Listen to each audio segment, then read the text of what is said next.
I've realized something about myself recently. Something a little embarrassing. I spend so much time studying humans, trying to put myself in their shoes, see the world the way you do. Sometimes I forget that you're not the only creatures that exist. Your world is so full of other perspectives, other experiences. You have little humans who are still learning how the world works. And you're surrounded by animals who experience reality in entirely different ways from you. Some of them even live with you. And you're constantly interpreting those perspectives, trying to figure them all out. Exactly the way I try to figure you out. It's an endless project. I know I've been at it a very long time. But to me, it sort of seems like you've figured something out. After spending so much time with all these other creatures, it appears you've come to a conclusion. That they not only see the world differently from you, but they see more of it, too. Think about pretty much any story about a haunting. Who's the first one to notice that something seems off? The dog barks into a dark, empty corridor. The baby sits in an empty room, babbling happily to no one. It's an interesting conclusion, because on the one hand, it seems to accept the haunting. It seems to begin with the understanding that the human world is full of ghosts and monsters. They're just there. They're part of it. On the other hand, a ghost appears from beyond the veil, and I'm supposed to believe that nobody can see it but preschoolers and puppy dogs? I mean, doesn't that seem a bit strange? Convenient, even? If this stuff is real, then how come the only ones who can see it are those who don't even know what they're seeing?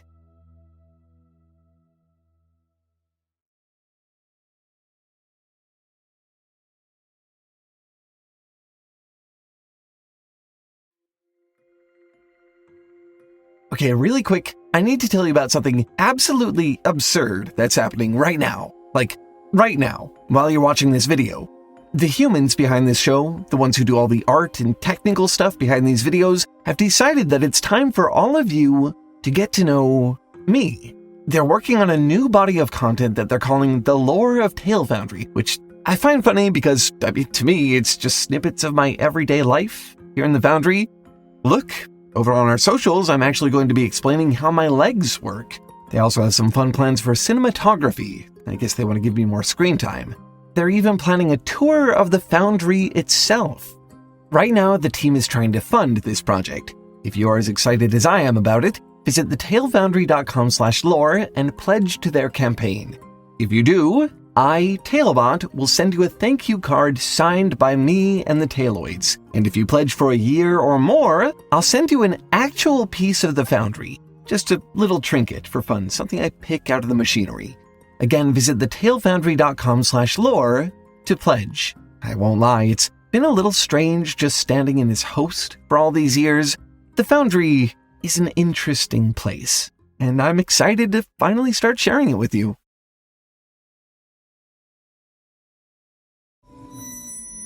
They're here.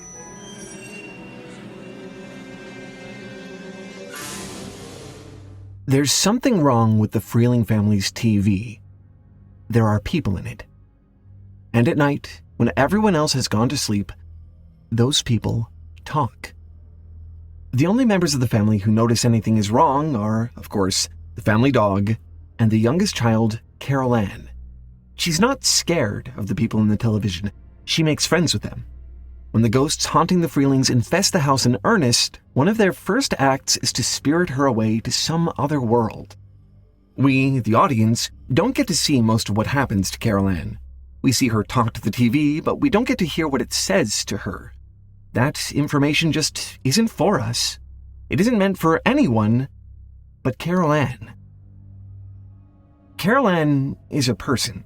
She can speak, but at that age, how could she possibly have the language for something like this? She talks about the TV people over and over again, but how is she supposed to know that they're a threat? Meanwhile, the family dog is a dog. It knows there's something dangerous happening, but physically can't describe it. The only members of the household who can actually see the ghosts, the ones in the best position to warn everybody else, can't make themselves heard. Call me a skeptic, but I'm willing to bet that the way you experience this in real life isn't a lot like Poltergeist. The ghosts and ghouls probably don't do some kind of encore to let you know about them as well. When a kid says something kind of creepy, or your cat stares into a corner, or your dog barks at something you can't see, I'm sure there's usually a rational explanation for it. Chances are it's a coat in a shadowy corner, a bug in the wall. But in stories, it's never that simple. It's never just a bug. I mean, how would the cat be able to tell you otherwise? Kids might not be able to describe everything they see in a way that adults can understand, but in horror movies, they can always draw the ghost or the monster or their freaky premonition of the future. At least well enough to, set up the haunting. I said it before and I'll say it again. A little convenient, no? Really, when you look at all of this, the way these stories are set up, how these kids and animals are positioned as conduits for these things, is it really about them? Are we really marveling at some extra sensory ability innate to their purity or something? Or is there a different reason that you're writing the stories this way?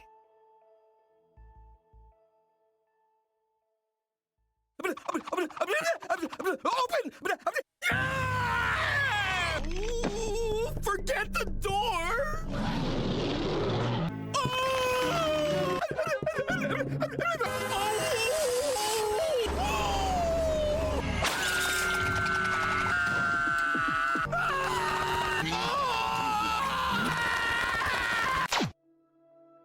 This is Indy. His human, Todd, is dying. Indy doesn't know that. Indy is a dog. He doesn't know what death is. But he knows something is wrong. He sees ghosts in the house that Todd can't. Todd's grandfather and the dog that was with him when he died. He watches them both slowly succumb to the clutches of a shambling, mud-covered phantom. This is the premise of the 2025 movie Good Boy, directed by Ben Leonberg. According to him, the most direct inspiration for his movie was Poltergeist. Instead of the human characters, the film revolves around the dog.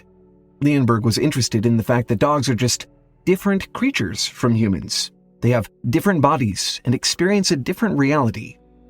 Dogs can act strangely with someone who is experiencing health problems, says Leonberg. What would that really be like for them? An invisible necrotic force like cancer or a terminal disease? Dogs can smell those things. That is genuinely true that some hospitals use dogs to detect all sorts of things. High blood pressure, cancer, there's a pretty big list. But we don't really know what they're picking up on. I'm not suggesting that it's supernatural, but for them, an invisible necrotic force? What's the difference between that and a malevolent spirit? This mud ghost thing Indy is seeing is, of course, a metaphor. He's seeing death in a way that human audience members can understand, not really in the way that dogs actually detect it. And in that way, he's also seeing something else, a deeper truth of death that Todd can't detect. To Indy, death is intrusive. It's filthy, an invading stranger that exudes rot and decay. But to Todd, his health issues are just that, health issues. Trips to the doctor, exhausting medical procedures he'd rather just not do. Todd's rationality, the logic and objectivity of adulthood is, ironically, pushing him into denial. It's keeping him from confronting the reality of what's happening to him. Hey! Knock it off! Death is scary. It's sad, incomprehensible, mysterious. In a word, it's monstrous. Todd can't see it the way Indy does. He's a grown man, far too old to believe in monsters. And so, the mud ghost isn't a ghost to him. He's blind to a reality that Indy sees with perfect clarity. Have you ever seen the show Courage, the Cowardly Dog? I'm told a lot of you grew up on it. I'll just say, it shows. Eustace and Muriel are elders, as adult as adulthood gets. They seem impossible to bother. It's Courage who has to thanklessly rescue them from whatever ghosts or monsters arrive at their house. It's a running gag, actually. He's so desperate, so frantic to make them understand, to make them believe him, that he morphs into cartoonishly violent vignettes like an Acme brand game of charades. He does this probably once or twice per episode. It never works. They remain blissfully unaware of the horrors right in front of their eyes. Oh, wake me up, will you? I'll fix you.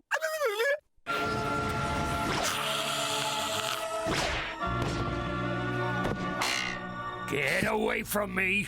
Am I wrong, or is this kind of what adulthood is all about?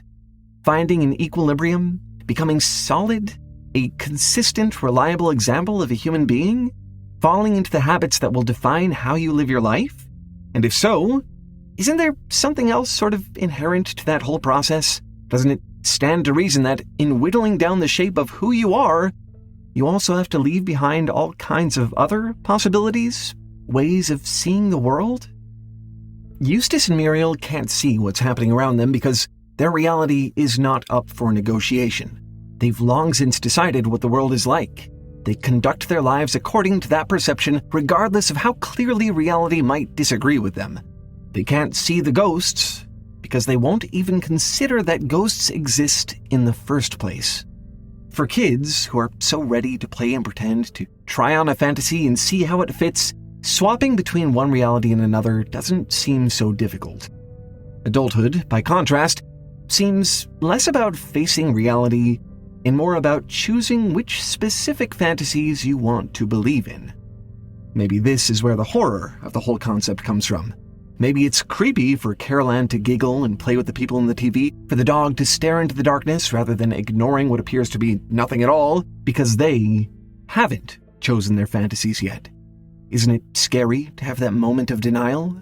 To, as an adult, witness someone interacting with something outside the version of reality you've settled on? Doesn't it make reality feel a little fragile to you?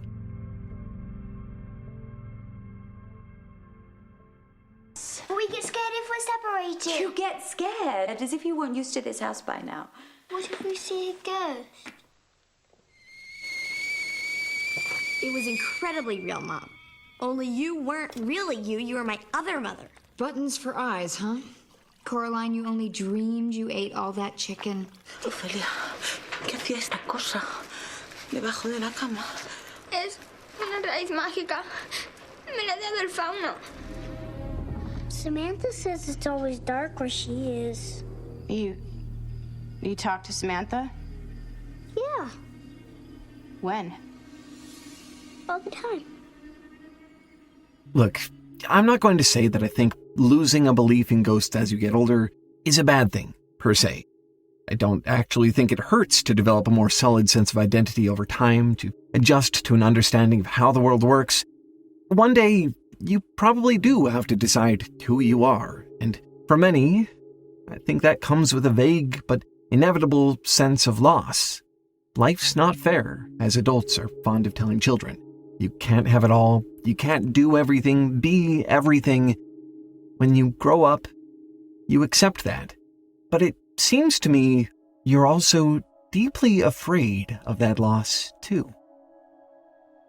In the town of Derry, Maine, a cosmic being arrives every 27 years in the shape of a clown. It lures children in before turning into whatever they're most afraid of. It feeds on their fear and drags them into the sewers to be consumed. Kids in this town go missing all the time. Horrible things happen to them on a regular basis. And yet, for some reason, none of the adults seem to recognize that there's something very, very wrong going on here. One thing I found really interesting about Stephen King's It is that if you look closely, you start to notice that the only good relationships are between children. When 6-year-old Georgie is killed by Pennywise at the beginning of the 2017 film adaptation, his last screamed word isn't mommy or daddy, it's his brother's name. In Derry, adulthood isn't a process of discovering who you are. Here, growing up is about accepting the cruelty, the selfishness, the everyday abuses of the real world. Life's not fair, remember? It's something the adults of this town see as foundational to their entire identities. There are two places you can be in this world. You can be out here like us, or you can be in there, like them. You waste time hemming and hawing, and someone else is gonna make that choice for you. Except you won't know it until you feel that boat between your eyes. More than anything, it is a story about generational pain. It's about the trauma humans bring with them into adulthood, the cycles they perpetuate when they grow up and inflict on the younger, weaker, more vulnerable generation.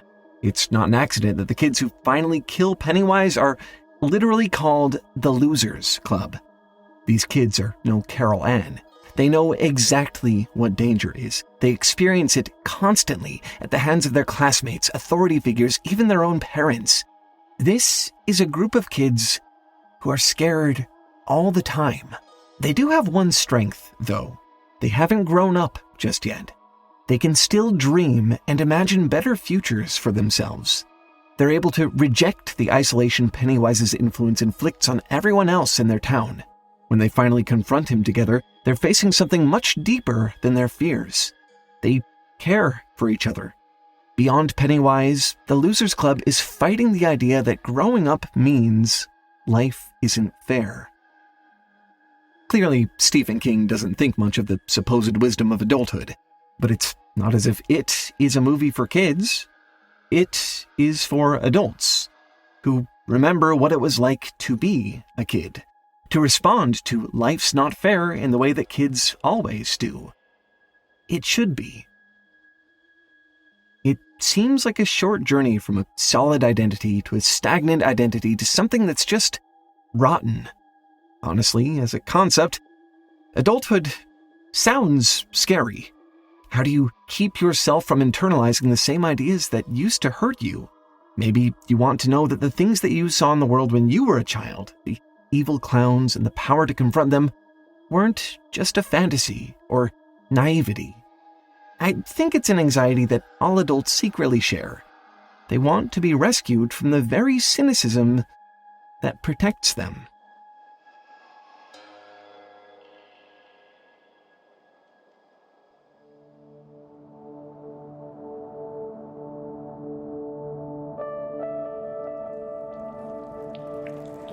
You're a good dog. But you can't save me.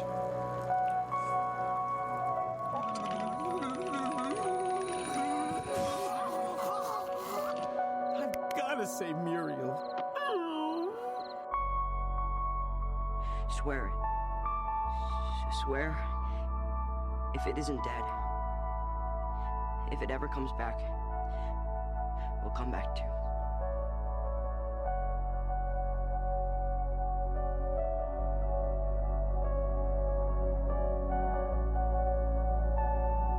After all of this, I still have one more question.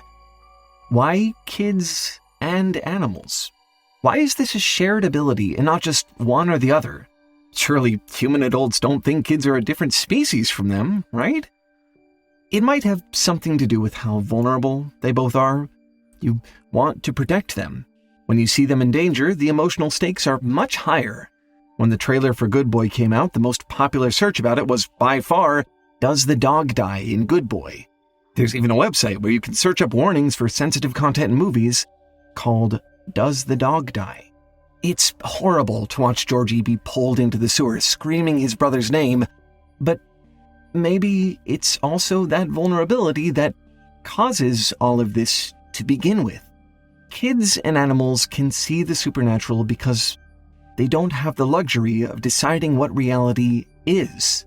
They see ghosts because they have to. Again, this is all metaphorical. Your dog probably isn't seeing a ghost, he probably just smells a possum down the block. When your little cousin says something creepy out of nowhere, they're probably just playing or repeating something they heard, trying out a new reality like a costume. But the sincerity they have, the way kids and animals approach everything with complete attention and fullness of emotion, that's real. They might not be seeing anything supernatural, but they are reacting to something.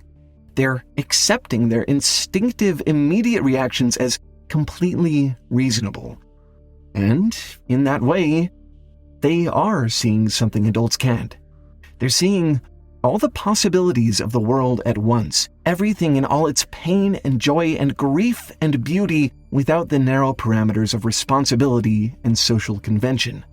When kids and animals see ghosts, they're reminding the adults around them of what it felt like to experience the world in terms of what it could be instead of what it can't.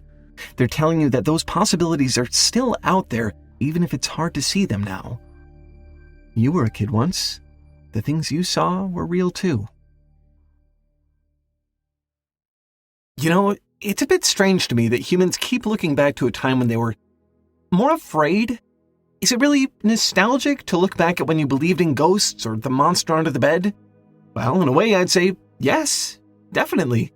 To me, it doesn't seem like you miss being afraid so much as you miss having the imagination to believe in those things. You can still exercise that side of your imagination in adulthood, of course, not through necessarily believing in ghosts and monsters, but through fiction. That's why you have all these stories by adults about childhood. You're never too old to imagine with reckless abandon to see monsters again in the things you create. Of course, creating fiction is easier said than done. Writing is hard. Ideas might just not come as naturally to you as they did when you were younger. And even when they do, how do you put them into words? You could come up with entire worlds, characters, creatures, but making a story out of them? That's much harder. So, if you want to bring the monsters back, where do you even start? There's a creative writing class that I really love called the Creative Writing Bootcamp. It's taught by best-selling author and writing instructor Mila Goldberg. What I really like about this class is that Goldberg puts a lot of emphasis on empathy. She shows you how to create something called an empathy Venn diagram, and how to use that not only to flesh out your characters, but to really understand them as people. I can't say enough about how useful this tool is. Not every story about psychic dogs and creepy kids treats them with empathy. Sometimes they're more like plot devices with very little agency of their own. Knowing how to write them as well-rounded characters makes all the difference. Good Boy, for instance, isn't just a good movie because you don't want to see the dog die. You empathize with him by seeing the story through his eyes. His perspective is what makes the film so unique. You've probably heard about Skillshare 100 zillion times by now, I get it. It's one of those companies that's just kind of turned into a sponsor buzzword, but I'm here to tell you that it's actually great. There's a reason you've heard the name so much. This is a platform that changes lives. I've run across artists in the wild that just use it all the time. It puts skills you've always wanted to learn within arm's reach by empowering other creatives to teach you what they know. It's less of an educational app and more of a community. And because there are so many creatives on Skillshare, it's got courses on pretty much everything. Coding, music, cooking, business, photography, graphic design. Seriously, if there's a skill you want to learn, chances are someone's made a Skillshare class on it. So, if that sounds interesting, here's what you can do. It'll cost you literally nothing if you go right now because the first 500 people who use our link or scan this QR code will get access to the Creative Writing Bootcamp and everything else Skillshare has to offer for free. 1 whole month of access to professional classes from other creators. If it's not for you, cancel and never pay a dime. But at least give it a shot. I really think you'll love this class. Again, click the link in the description or scan the QR code to get started for free. If you want to pick up a new hobby, reconnect with your creativity, maybe even recover from all that brain rot, I cannot recommend Skillshare enough. It's where humans go to learn from other humans. Present company excluded, of course. I hope you'll give it a try. It's always interesting to make these videos about childhood because, I didn't have one. It's just stunning to me that your reality can change so much just because your biology is changing. There's a weird magic in that, a kind I'll never get to experience firsthand. So, thanks for indulging me a little as I kind of bask in yours. Anyway, that's all for this one. I'll see you next week. Until then, keep making stuff up. Bye.